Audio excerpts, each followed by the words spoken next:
Merci, hein, franchement, il est super. Ouais, c'est un petit vin que j'ai chiné. Ça te plaît? Ah ouais, bah oui, non, mais ça, c'est les meilleurs, c'est sûr. Et bah, figure-toi que c'est vegan. Pardon? Non, mais ça n'existe pas en fait, les vins vegan, Vic. Si, si. Non.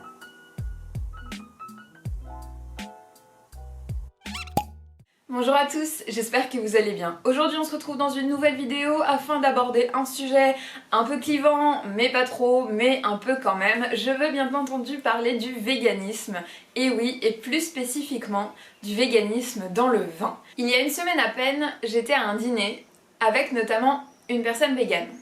Au moment du service du vin, je m'approche de lui et lui pose la question avant de le servir. Souhaites-tu goûter le vin même s'il n'est pas vegan ? Il n'a pas du tout été brusqué par la question, néanmoins le reste de la table l'a été. La première remarque qu'on m'a faite c'est bien entendu non mais Vic en fait c'est absurde ta question puisque le vin étant fait à base de raisin, il est nécessairement vegan. Et malheureusement ce n'est pas le cas. Puisqu'il existe du vin vegan, on peut partir du principe qu'il existe également du vin non vegan.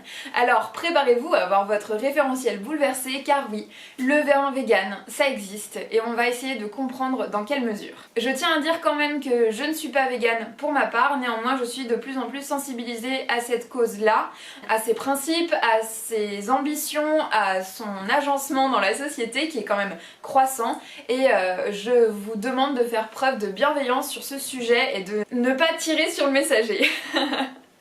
Alors le vin vegan, qu'est-ce que c'est? Comment ça fonctionne? Comment le retrouver lorsqu'on sélectionne son vin? Nous allons voir ça ensemble et sans plus tarder, je vous souhaite une bonne dégustation. Alors dans un premier temps, il me semble nécessaire de définir ce qu'est le mouvement vegan. Le mouvement vegan se distingue du mouvement flexitarien, végétarien, végétalien et notre cher Wikipédia nous explique qu'il s'agit d'un mode de vie qui refuse tout mode d'exploitation animale et qui exclut la consommation de tout produit d'origine animale. Et donc là, c'est très important puisqu'en fait, le véganisme ne se cantonne pas à tout ce qui est secteur de l'alimentaire. Ça va bien au-delà puisqu'il est également question de cosmétiques, de textiles, etc. Par exemple, les pulls en laine, les chaussures en cuir, les cosmétiques testés sur les animaux, c'est niet. Mais le vin dans tout ça, c'est la question qui se pose à nous puisque ça semble absurde. Effectivement, le vin étant à base de raisin, comment donc ça ne peut pas être vegan? Je vous ai demandé sur Instagram ce que vous pensiez du vin vegan, est-ce que ça vous inspirait surtout? Et la réponse a été assez unanime. Selon vous, c'est un terme particulièrement marketing et qui est là pour faire vendre, tout simplement. Mais voyons plutôt ce qu'il en retourne. Comment diable un vin peut-il être vegan? En effet, au regard de la définition que je vous ai donnée du véganisme, on peut partir du postulat qu'effectivement, le vin n'est pas vegan. Il n'est pas vegan pour deux choses, et notamment dans deux lieux de la création du vin, à la vigne et au chai. Je vais rentrer dans les détails, vous allez vite comprendre. Alors on arrive tout d'abord au vignoble et sachez que, comme tout végétal, la vigne a besoin d'être entretenue et d'être nourrie. L'entretien de la vigne, ça passe notamment par les labours, le fait de remuer la terre pour faire vivre toute la biodiversité.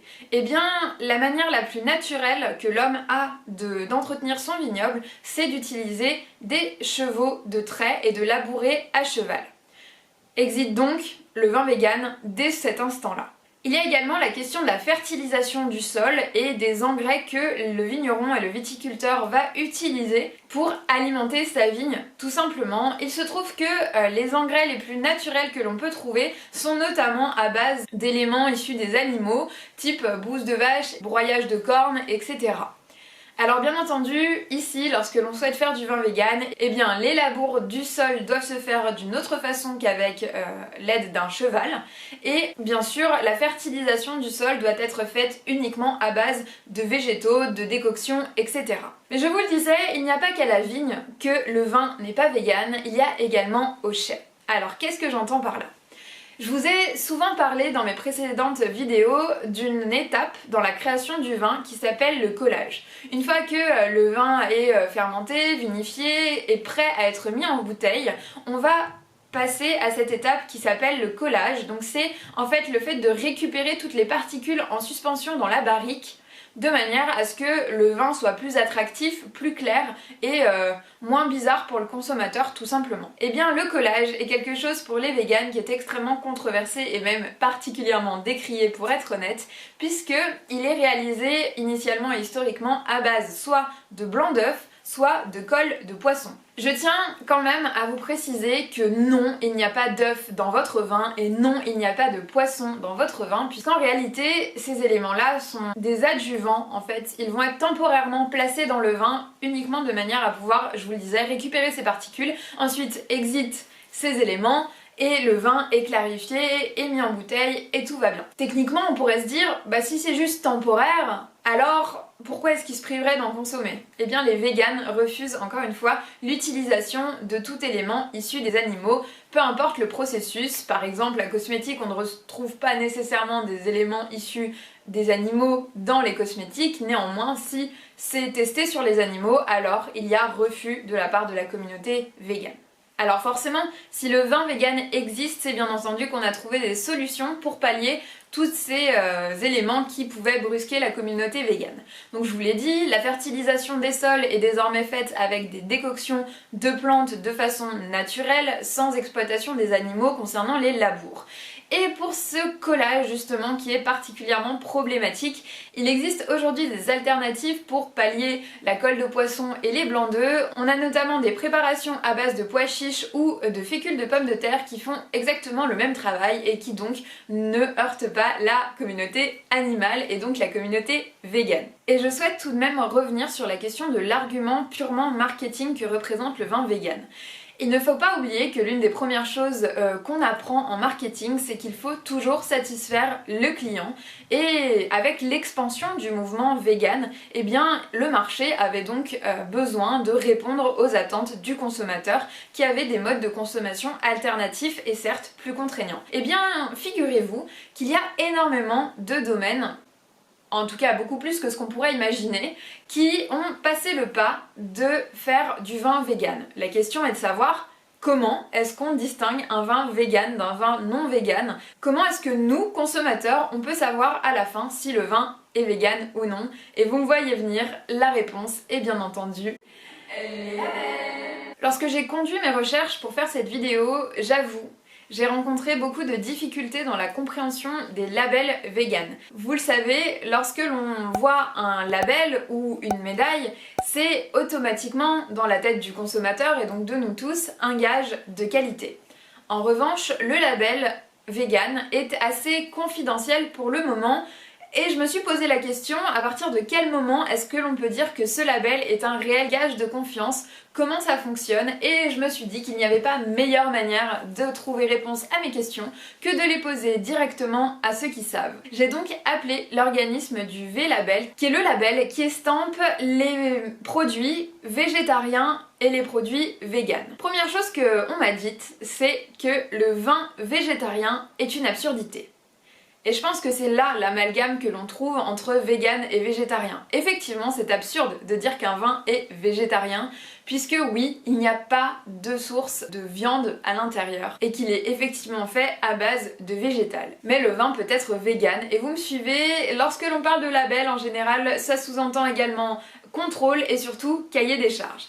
Alors, quel est donc le cahier des charges des vins véganes? Je vais vous parler ici spécifiquement du cahier des charges qui est lié au V-Label, c'est le gros label jaune que vous voyez juste là, car figurez-vous qu'il s'agit du leader des labels véganes, et quand je parle de leader, c'est-à-dire que d'une part ils ont une dimension internationale, et d'autre part ils sont les précurseurs de la création des labels véganes, puisque, tenez-vous bien, ils ont été créés en 1996. D'une part, je n'étais pas née, et d'autre part, je ne pensais pas que le mouvement vegan datait de il y a si longtemps, genre. Ça fait 25 ans qu'il existe, les gars, joyeux anniversaire.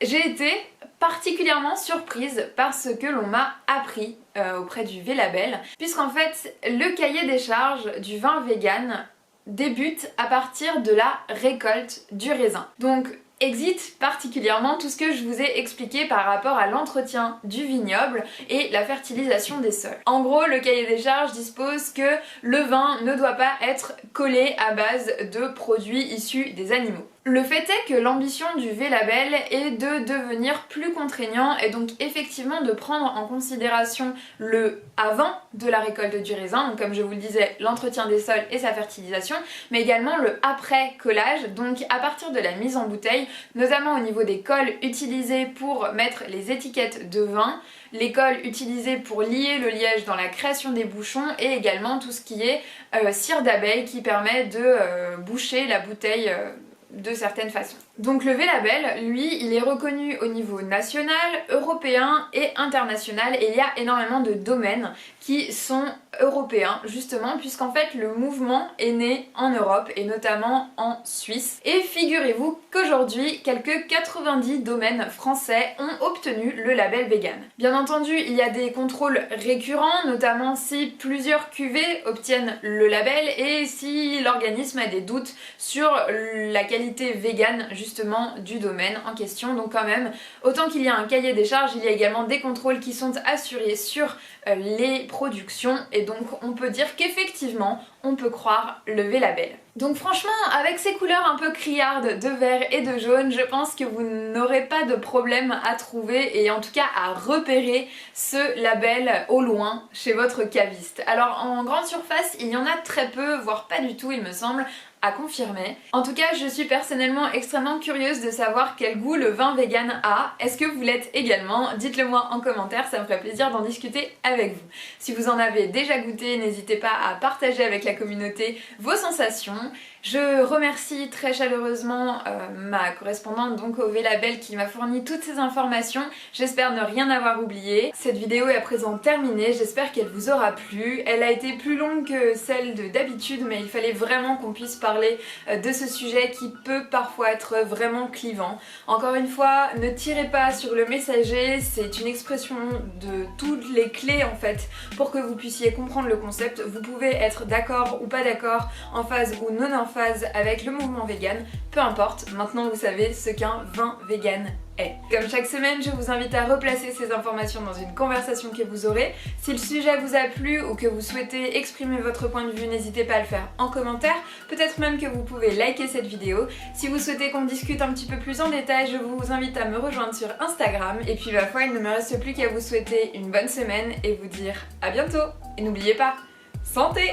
Il y a quelque chose d'un peu de magique dans ce dessin, dans cette étiquette. Un peu naïf et ouais, innocent. Un peu naïf, innocent, qui fait pas peur et qui donne envie. Et puis comme dans la bouteille, il y a ce qu'il faut, derrière, bah, ça amène ce que ça doit amener, c'est-à-dire faire passer des bons moments aux gens qui les ouvrent.